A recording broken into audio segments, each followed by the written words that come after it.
Meu irmão, minha irmã, chegou a hora de nós refletirmos na palavra do Senhor. E eu quero ler um texto com você que se encontra em Atos capítulo 11, verso 26, a parte B, que diz assim: Em Antioquia, os discípulos foram pela primeira vez chamados cristãos. Dias atrás, eu peguei o último livro escrito por Billy Graham, chamado Minhas Últimas Palavras, e lá estava escrito uma experiência que ele teve que chamou muita atenção para o meu coração.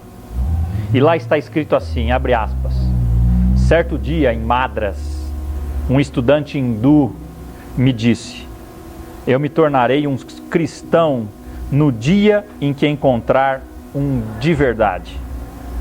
E quando me disse aquilo, ele estava olhando para mim. Esse foi um dos maiores sermões que alguém já pregou para mim. Esse texto chama muita atenção porque nós vivemos uma época em que os cristãos não estão vivendo, os que se dizem cristãos, não estão vivendo um verdadeiro cristianismo. Poderia dizer um subcristianismo. E quando nós olhamos para o texto de Atos 11, para a igreja de Antioquia, nós estudamos a história e vemos como foi a história dessa igreja.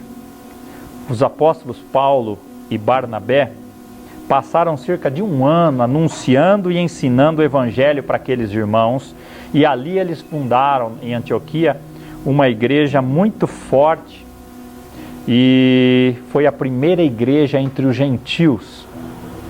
As pessoas que começaram a observar aqueles irmãos e irmãs, eles começaram a chamá-los de cristãos, pela forma que eles viviam.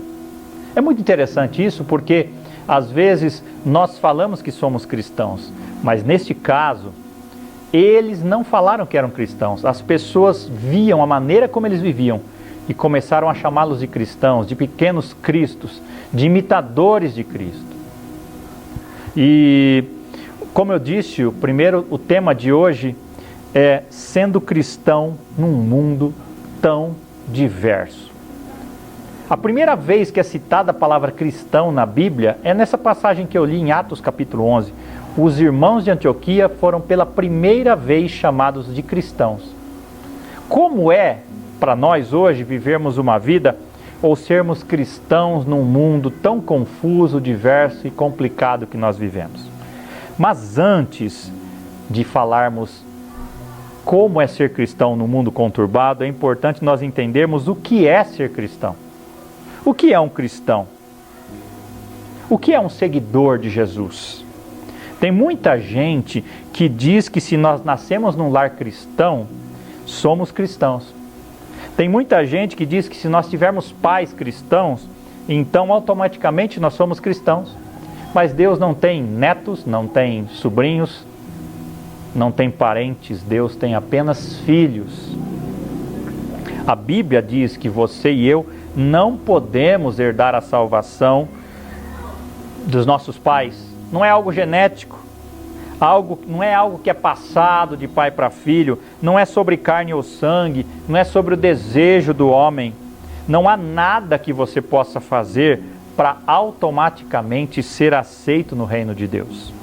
Você pode ir à igreja, você pode viver uma vida decente, até piedosa, você pode ser um religioso, você pode ser uma pessoa boa, pode fazer caridade, mas isso não faz de você um cristão. Você pode ter até características e qualidades de um cristão, mas isso não faz de você um cristão. Existem milhares ou milhões de pessoas no nosso país que pensam que são cristãos, mas na verdade não são verdadeiramente cristãos na essência do termo cristão. Elas nunca nasceram de novo, nunca receberam a Cristo como Senhor e Salvador, e se elas morrerem dessa forma, elas nunca irão para o céu. Um cristão é uma pessoa que teve um encontro pessoal com Jesus. Um cristão é uma pessoa que tomou a decisão de receber a Cristo como seu único Senhor e Salvador. É uma decisão. Então, o que é ser cristão? Um cristão é uma pessoa que fez uma escolha. Você tomou uma decisão, você teve um encontro com Deus, você recebeu a Jesus no seu coração. Esse é o primeiro passo para ser um cristão. Isso aconteceu com você? Houve um momento na sua vida quando você se arrependeu dos seus pecados e que você se deu conta que era um pecador e disse para Deus: ó Deus, eu me arrependo dos meus pecados. E então, pela fé, você recebeu a Jesus Cristo como Senhor e Salvador da sua vida? Você já teve essa experiência? Esse é o ponto de partida.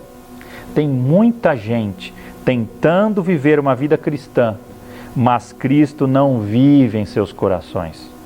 Porque o cristão é uma pessoa onde Cristo habita. No momento em que você recebe a Jesus como Senhor e Salvador da sua vida, o Espírito Santo entra no seu coração e te dá uma nova vida, e sendo assim, você tem o poder e a força para viver a vida cristã. Portanto, ninguém poderá viver uma vida cristã sem que primeiro tenha ido até a cruz para receber a Jesus como Senhor e Salvador.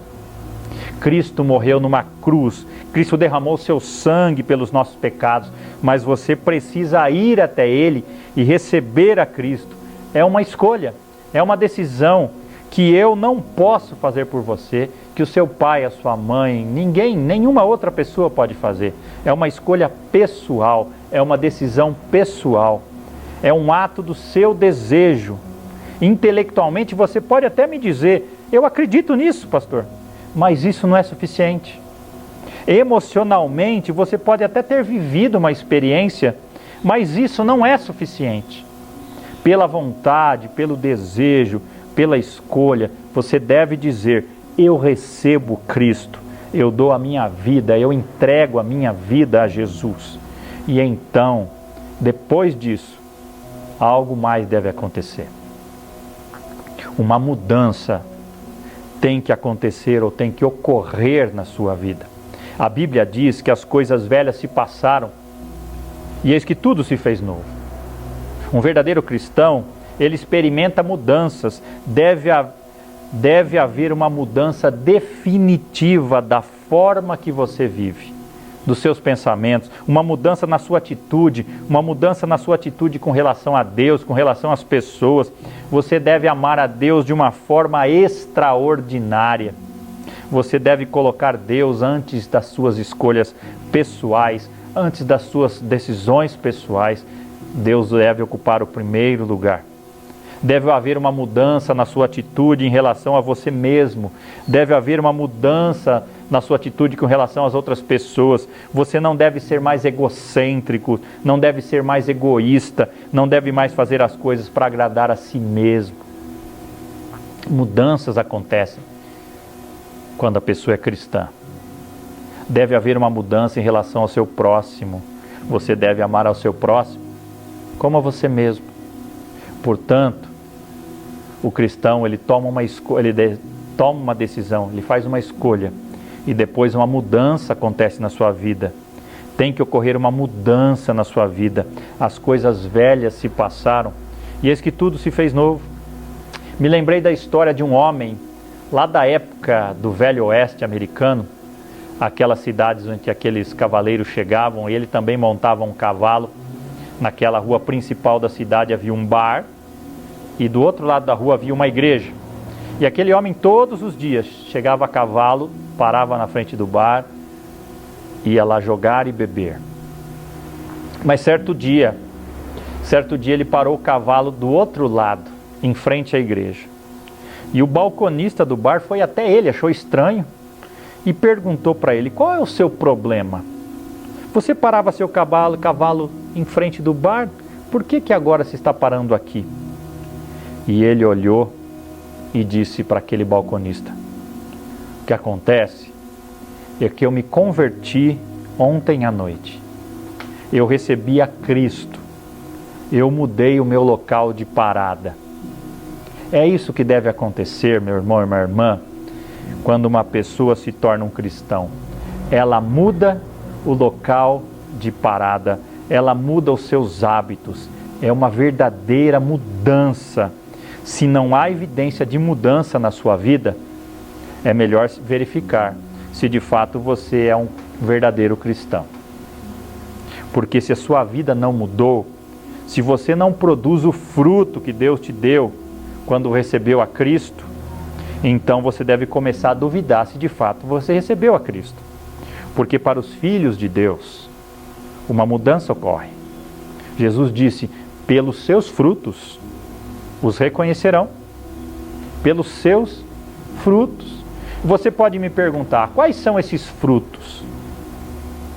O amor, a alegria, a paz, a longanimidade, a benignidade, a bondade, a fidelidade, a mansidão, o domínio próprio. É o fruto do Espírito. Um verdadeiro cristão, ele desenvolve essas qualidades. Você está vivendo a vida cristã? Você se entregou de verdade a Jesus? Você teve um encontro com Ele e uma mudança aconteceu na forma em que você vive e em suas atitudes, em seus valores, em suas convicções, em suas prioridades? Se isso não aconteceu, talvez você não seja um cristão. Você pode até pensar que é. Você pode pensar que é um cristão, mas não é. Você pode pensar que mudou de vida, mas não mudou. Porque um cristão é uma pessoa que recebe a Cristo, que escolhe receber a Cristo, e uma mudança ocorre na sua forma de viver. E em seguida, outra coisa acontece. O cristão é uma pessoa que aceita um desafio. O desafio de Jesus. Lucas 9:23 diz assim: se alguém quiser acompanhar-me, negue a si mesmo, tome diariamente a sua cruz e siga-me. As ideologias, as religiões, os sistemas de governo têm desafiado milhões de pessoas por todo o mundo. Jesus também oferece um desafio para mim e para você. Ele diz: a menos que você tenha o desejo de aceitar o meu desafio e viver por mim, você não pode ser meu seguidor. Hoje muitas igrejas estão ocupadas e determinadas a valorizar os números, quantidade de membros, arrecadação. Tudo isso é muito bom e importante, mas Jesus sempre estava ocupado e determinado a reduzir o número de pessoas. Toda vez que uma multidão rodeava Jesus, ele dizia: espere um minuto, se você quiser me seguir, tem que negar a si mesmo. E aquela frase já eliminava uma multidão de seguidores. Então, se a multidão ainda continuasse grande, Jesus olhava novamente para aquela multidão e dizia: se você quiser me seguir, você tem que pegar a sua cruz e me seguir. E aquilo eliminava grande parte das pessoas, inclusive muitos discípulos. Eles não queriam ir para a cruz. A cruz era a cadeira elétrica daqueles. Jesus dissesse: se você quiser me seguir, tem que pegar a sua cadeira elétrica e me seguir. Ou seja, você tem que carregar a impopularidade que vem junto quando me seguir. Já pensou nisso? No preço de seguir a Jesus? A maioria das pessoas não quer fazer isso. Não quer pagar esse preço. A maioria não quer se posicionar por Jesus. A maioria não quer se apresentar e ser selecionado quando tem que se entregar a Cristo. Vivem um cristianismo raso, uma graça barata, que só pensa nas suas próprias coisas. E eu te pergunto, baseado no que eu te falei, você tem certeza que você já é um cristão? Você tem certeza que seus pecados estão perdoados? Você tem certeza que irá para o céu se você morrer hoje? Você tem certeza que está pronto para se encontrar com Deus? Na essência do termo, você pode dizer que é um cristão? Você tem certeza disso? Se eu tivesse essa dúvida, eu não terminaria o dia de hoje sem resolvê-la, sem solucioná-la. Tenha certeza, entregue a sua vida a Cristo ainda hoje. Venha até Cristo. Receba Jesus. Isso é ser cristão. Deus habitando no seu coração, um encontro pessoal com Cristo, recebendo-o como Senhor e Salvador. Isso é ser cristão. Mas como ser cristão, então, num mundo tão confuso e diverso que nós vivemos? Isso é outra coisa. E é sobre isso que eu quero falar com você agora. Há quase 25 anos, eu me casei. Por mais de 5 anos, eu me dediquei a conquistar a minha esposa e isso deu muito trabalho. Não foi fácil. Finalmente, depois desse tempo de trabalho, estávamos à frente do altar, diante do pastor, e eu poderia ter admirado minha esposa, e fiz isso de fato, mas ainda não estaria casado. Eu poderia achá-la linda e amável, como de fato achava e acho, mas ainda não estaria casado. Eu tinha que estar com ela diante do pastor, e quando ele perguntou se eu a recebia como única e legítima esposa, eu disse: eu a recebo, eu desejo, eu quero. Então o pastor disse para mim: eu vos declaro marido e mulher. Só aí que nos casamos. Uma decisão pública, diante de toda a congregação e das testemunhas, eu a recebi como minha esposa. Eu disse: eu desejo. É uma questão de desejar. Só acreditar não era suficiente. Só jantar com ela não era suficiente. Apenas amá-la não era suficiente. Eu tive que decidir e dizer: eu quero, eu recebo. Só acreditar em Cristo não é suficiente. A Bíblia diz que até os demônios creem e tremem, mas muitas pessoas nem dizem até que não creem. Muitas pessoas dizem que não creem em Deus. E a Bíblia diz que até os demônios creem e tremem. Dizer que Deus é maravilhoso não é suficiente. Apenas participar das atividades da igreja, assistir por conta da pandemia, agora não dá para ir presencialmente, apenas participar das atividades, assistir, se envolver, isso não faz de você um cristão.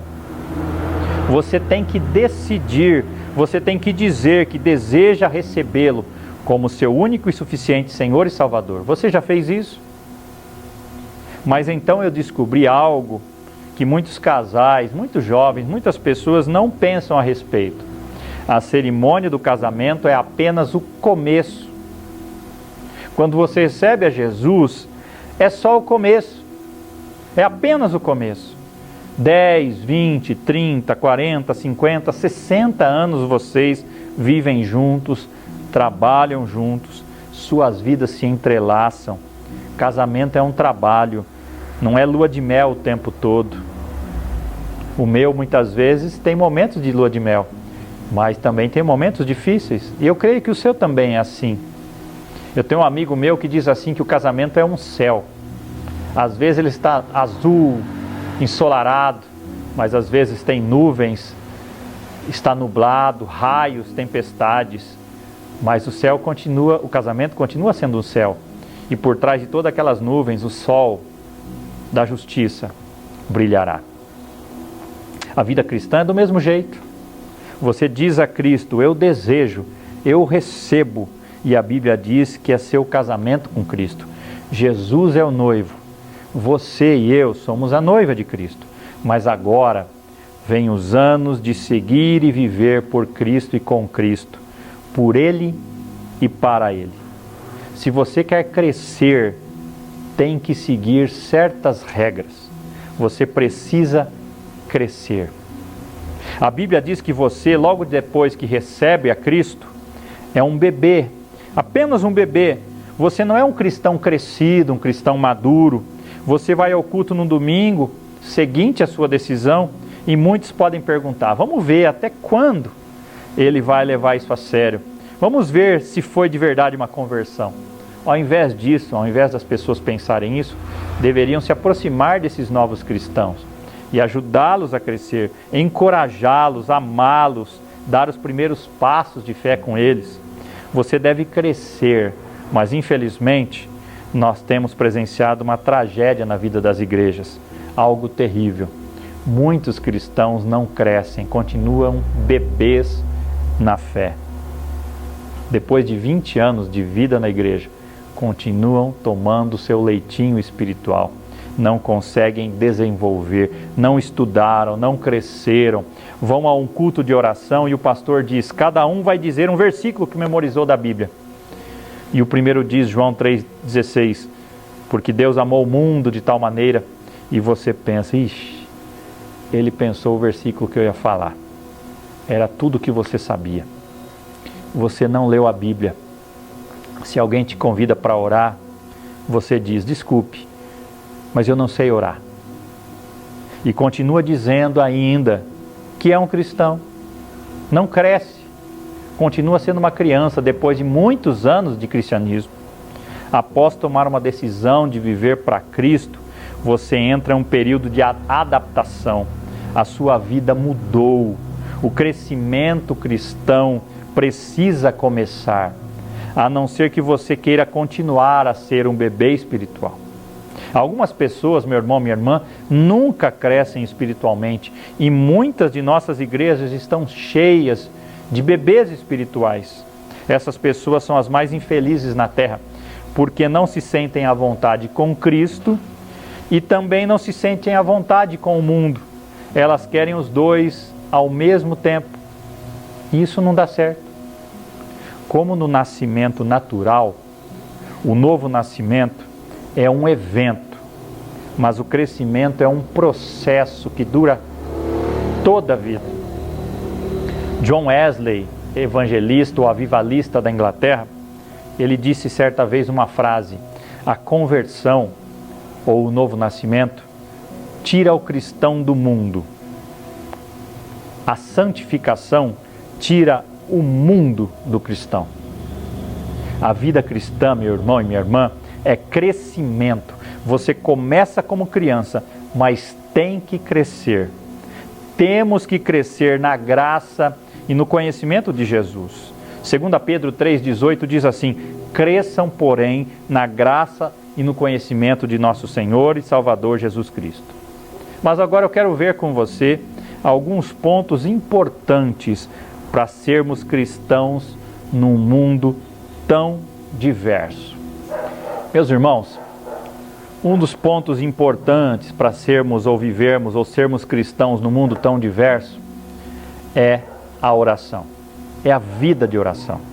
Temos que passar mais tempo em oração todos os dias. Nossas orações devem ser constantes, frequentes, sinceras e com fé. Certa vez os discípulos chegaram até Jesus e disse para eles: ensina-nos a orar. Nós precisamos aprender a orar. Quanto mais tempo nós temos com Deus em oração, mais tempo nós aprendemos a falar com Ele. Quando você é uma criança, você tem que aprender a andar, você tem que aprender a andar de bicicleta, a ler, a falar. E também como cristão, você precisa aprender a orar, a falar com o seu Deus, com o seu Pai. Você precisa aprender a orar. Você não tem que viver a vida cristã sozinho. O Espírito Santo, depois que você se torna cristão, ele mora em você. E quando você recebe a Cristo, o Espírito Santo passa a viver em você para te dar poder, sabedoria, força, coragem para viver a vida cristã, para ser um cristão. Ele também o ajuda na oração. A Bíblia diz que ele intercede por você com gemidos inexprimíveis. O Espírito Santo te ajuda a orar. Você não está sozinho. O Espírito Santo mora em você. E eu quero te dar uma sugestão. Tem muita gente que diz: eu não sinto bem para orar. Só oro quando me sinto bem. E eu quero dizer para você, se você pensa dessa forma, você está errado. Você precisa ter um horário e um lugar definidos diariamente para falar com Deus. Você precisa ter um encontro marcado com Deus, uma conversa com Deus Todo-Poderoso. Suponha que você tivesse um encontro marcado com alguém muito importante. Você diria: eu não estou com vontade de ir? É lógico que você estaria lá e com a melhor roupa possível. todo dia, o próprio Deus, o Rei dos Reis, o Senhor dos Senhores, o Criador de tudo que existe, está te esperando para você falar com Ele. Você pode falar com Ele a qualquer hora do dia e mesmo assim você falha. Você está a uma oração de distância de Deus. Quantas vezes você diz que não está com vontade? Você tem que vencer essa indisposição de orar e dizer: Senhor, o meu desejo me faz ir adiante e gastar tempo em oração, porque oração é trabalho. E assim você vai perceber que aos poucos que a oração passará de um dever para um prazer, para um deleite na presença de Deus. Quem espera sentir vontade de orar, nunca vai orar. O diabo vai se encarregar disso. Muitas vezes você irá contra a sua vontade e continuará perseverando, orando, e daqueles momentos de perseverança, mesmo sem vontade de orar, daqueles momentos de perseverança, orando, mesmo contra a vontade, surgirão muitos dos instantes mais preciosos que você teve com Deus, e você vai receber suas maiores respostas. Eu posso dizer como experiência própria, eu sou prova disso. Muitas vezes, momentos da minha vida, eu não estava muito afim de orar, não estava muito afim de falar com Deus, mas eu persisti em oração, e foram muitos momentos marcantes e inesquecíveis da minha vida com Deus. Mas além de da oração, para você ser um cristão num mundo diverso, você precisa ter uma vida de leitura da palavra. O propósito da Bíblia, da palavra do Senhor, é testificar de Jesus. A Bíblia toda aponta para Jesus, é tudo sobre Jesus. Todas as Escrituras apontam para Jesus. Jó disse certa vez: não me afastei dos mandamentos dos seus lábios, dei mais valor às palavras da sua boca do que ao meu pão de cada dia. A Bíblia diz: como crianças recém-nascidas, desejem de coração o leite espiritual puro, para que por meio dele cresçam para a salvação. A Bíblia diz que não crescemos apenas fisicamente, existe uma alma dentro de nós. Dentro de você existe uma alma, uma personalidade, uma mente, memória, sua alma, seu espírito. E o que eu percebo é que nós gastamos todo o nosso tempo com o nosso desenvolvimento físico. As academias estão lotadas, mesmo com a pandemia. As esteticistas não estão dando conta dos seus clientes. As farmácias estão por todo lugar. As lojas de cosméticos estão por toda parte. Os cirurgiões plásticos estão enriquecendo, porque as pessoas se preocupam apenas com o seu físico. A maioria de vocês que me assistem hoje, tenho certeza, tomou café da manhã, almoçou, jantou. E a pergunta que eu faço: algum de vocês deixou de comer hoje? Você não deixou de cuidar das suas necessidades físicas e suas necessidades espirituais. Jesus certa vez disse: não só de pão viverá o homem, mas de toda palavra que procede da boca de Deus. Meu avô paterno, Vicente, saudoso avô, homem de Deus, de pouca instrução, certa vez escreveu no seu caderno surrado, abre aspas: se nós tivéssemos o mesmo cuidado com a vida espiritual que temos com a vida física, seria melhor para nós e alegria para Deus. Quando temos na família alguém doente, fazemos tudo para que não morra. O mesmo esforço deveria ser feito na vida espiritual.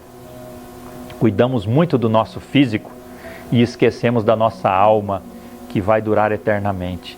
Essa casca, essa carcaça, esse corpo um dia vai se deteriorar e vai se acabar. Mas a alma que está dentro dele, essa durará eternamente. Mas infelizmente nós cuidamos apenas desse corpo. Nós não cuidamos da nossa alma. Enquanto esse corpo morre e vai para a sepultura, a sua alma viverá eternamente. Nós gastamos demais com o efêmero, com o passageiro, e deixamos de lado o que é eterno. Cuide, meu irmão, minha irmã, da sua alma. Como é que você alimenta a sua alma? Qual é o alimento? A palavra de Deus. Você não pode ter uma vida vitoriosa se você não lê e estuda a Bíblia. Toda vez que uma pessoa vem até a mim e diz: pastor, as minhas orações não estão sendo atendidas, não estou tendo vitórias na minha vida, não tenho alegria, não tenho paz, que eu acho que deveria ter como cristão. Então eu pergunto para elas: você tem lido a Bíblia? E infelizmente elas me respondem: muito pouco, quase nada. Deus tem uma mensagem para você neste livro, na palavra dele, no manual do fabricante. Ele quer te alimentar através da Bíblia. Você precisa ler, estudar, meditar. Você precisa ler com reverência. Você está diante da inerrante, da incorruptível e da imutável palavra de Deus. Você precisa ler com expectativa, porque o próprio Deus vai falar com você. Você precisa ler com dependência, dependendo do Espírito Santo, que vai iluminar sua mente para compreender a palavra. Reserve um tempo. O seu dia será diferente se você iniciar em oração e leitura da Bíblia.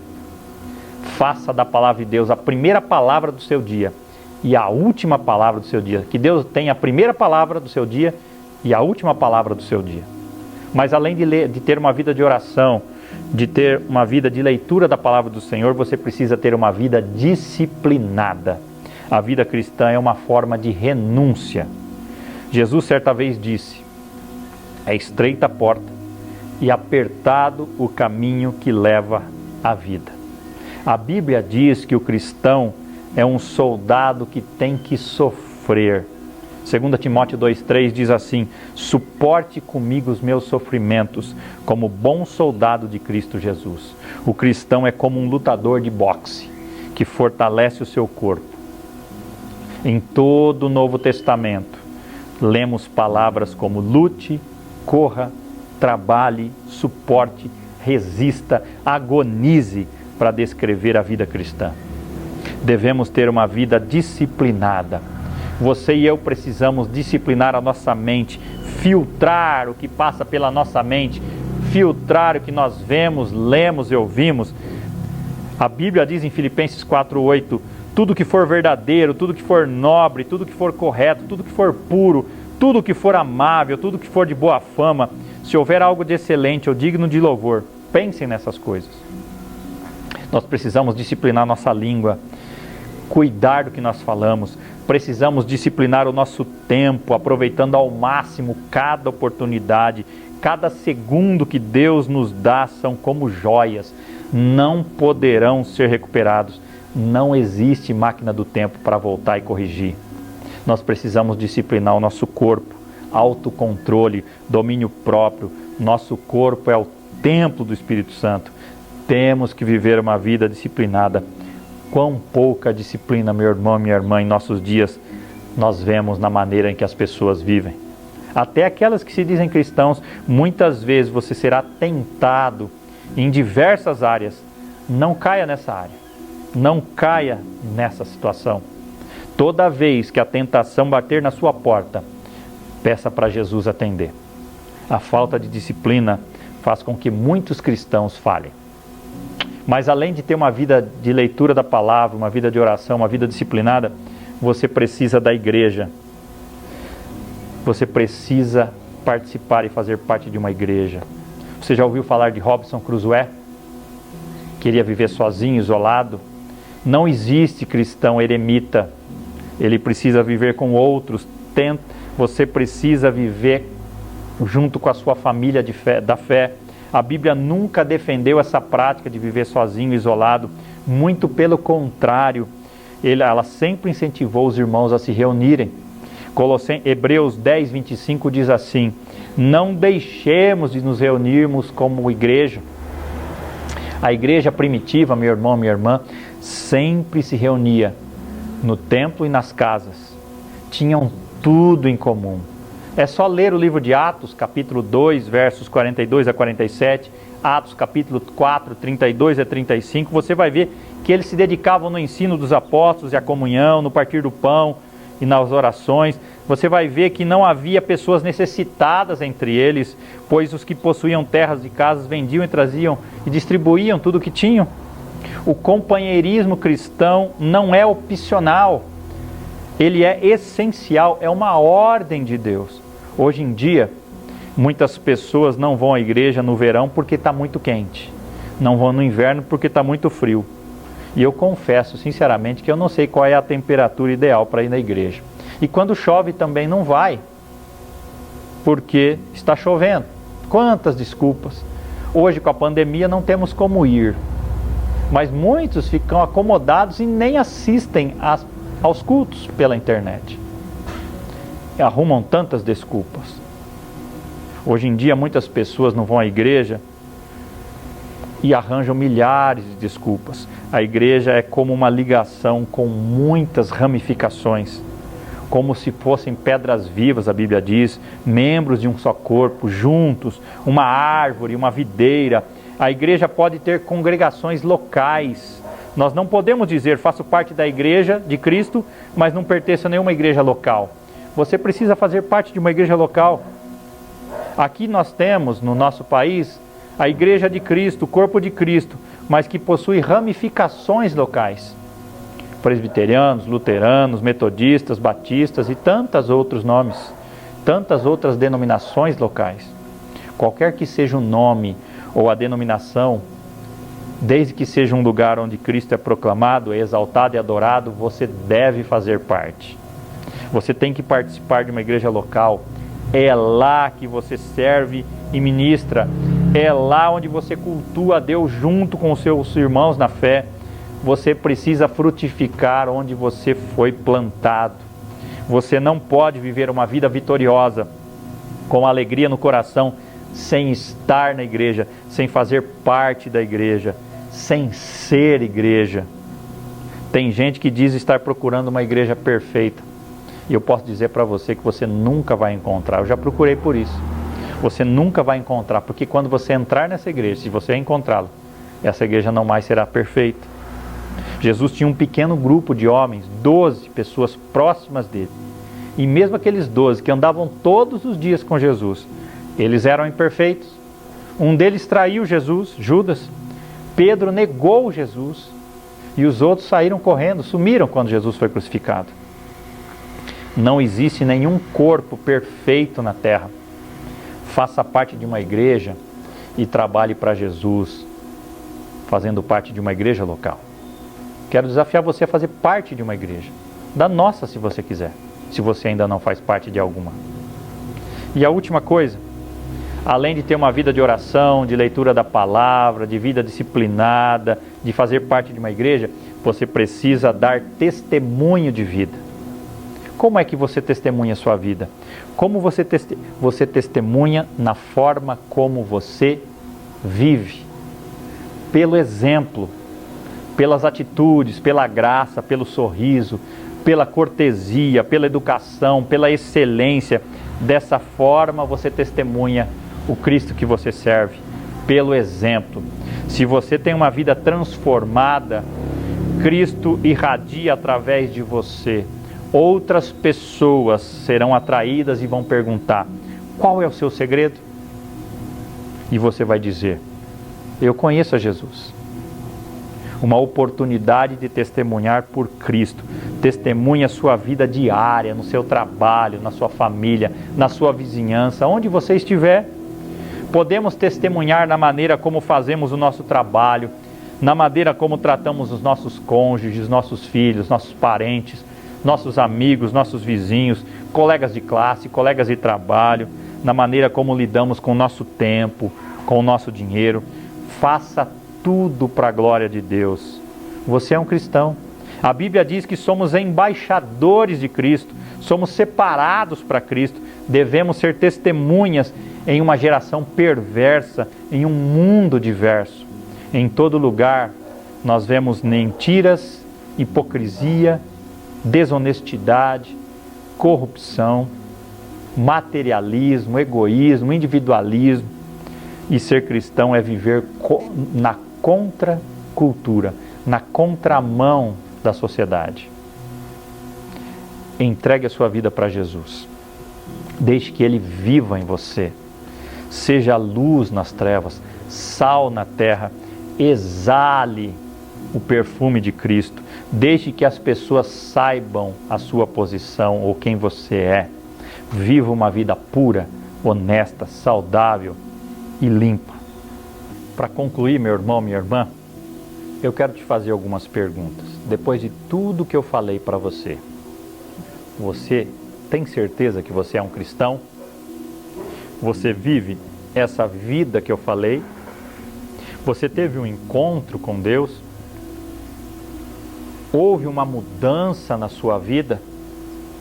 Você aceitou o desafio de seguir a Jesus? Se você não fez ainda isto, você pode começar hoje, agora mesmo. Você pode falar com o Senhor e dizer: Senhor, eu lhe entrego a minha vida, o meu coração e a minha alma. Eu quero que Cristo venha e perdoe os meus pecados e as minhas falhas. Eu quero segui-lo e servi-lo. Eu quero uma mudança na minha vida. Quantas pessoas dizem que são cristãos, mas não têm paz no coração? Não têm alegria, não têm amor, não têm emoção, ficam com raiva, são invejosos, cheios de orgulho. Mas Deus quer mudar tudo isso. Hoje é o dia. É hora de você entregar sua vida a Jesus e ter certeza de que Ele vive no seu coração. É hora de renovar o seu compromisso com Jesus. Você deseja fazer isso? Então quero convidar você a orar comigo. Vamos orar. Se você quer começar um compromisso com Jesus, se você ainda não tem a certeza da sua salvação, eu quero convidar você a fazer essa oração comigo. Repita comigo onde você estiver. Senhor, eu lhe entrego a minha vida, o meu coração e a minha alma. Eu quero que Cristo venha e perdoe os meus pecados e as minhas falhas. Eu quero te seguir e servir. Eu quero uma mudança na minha vida. Em nome de Jesus. Amém. Meu irmão, concluo com uma história verídica, uma passagem bastante interessante, uma lição para nós que dizemos que somos cristãos. Certa vez, um missionário chamado Stanley Jones, ele se encontrou com Mahatma Gandhi na Índia e perguntou para Gandhi: Senhor Gandhi, apesar do Senhor sempre citar as palavras de Cristo, por que você é tão inflexível e sempre rejeita se tornar um seguidor de Jesus? Ele então olhou para aquele missionário e disse: eu não rejeito o seu Cristo, eu amo o seu Cristo, apenas creio que muitos de vocês, cristãos, são bem diferentes do seu Cristo. E Stanley Jones conclui com uma frase que eu quero deixar para você, que ele diz assim: o maior inimigo do cristianismo não é o anticristianismo, é o subcristianismo. Muitas pessoas vivem dizendo que são cristãos, mas na prática, no dia a dia, vivem uma vida que não tem nada a ver com o Cristo que elas dizem que servem. Que Deus nos abençoe e que possamos de fato sermos cristãos transformados, que vivamos como aqueles cristãos de Antioquia. Nós não precisamos dizer que somos cristãos, que as pessoas vejam na nossa maneira de ser, de falar, de agir, que nós somos diferentes, que nós somos parecidos com Jesus. Que Deus te abençoe. Ouça essa última canção em nome de Jesus.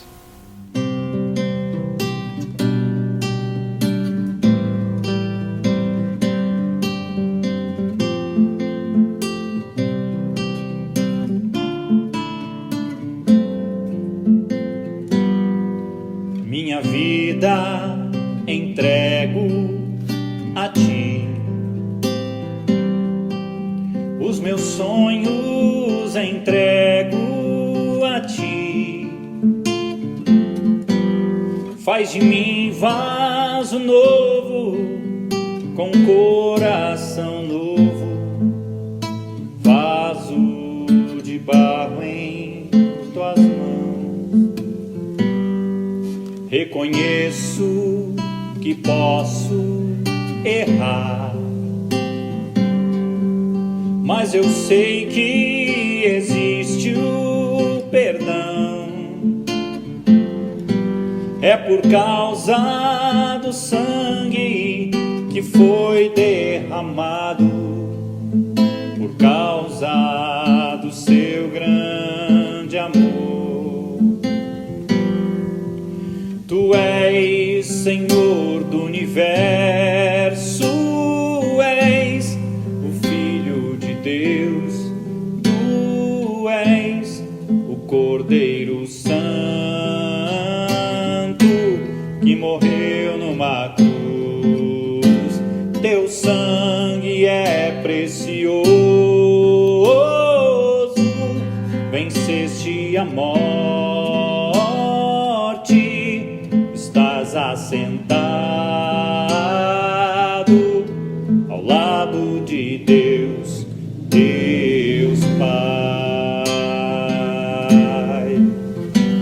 Tu és Senhor do universo, és o Filho de Deus, tu és o Cordeiro Santo que morreu numa cruz. Teu sangue é precioso, venceste a morte, estás assentado ao lado de Deus, Deus Pai.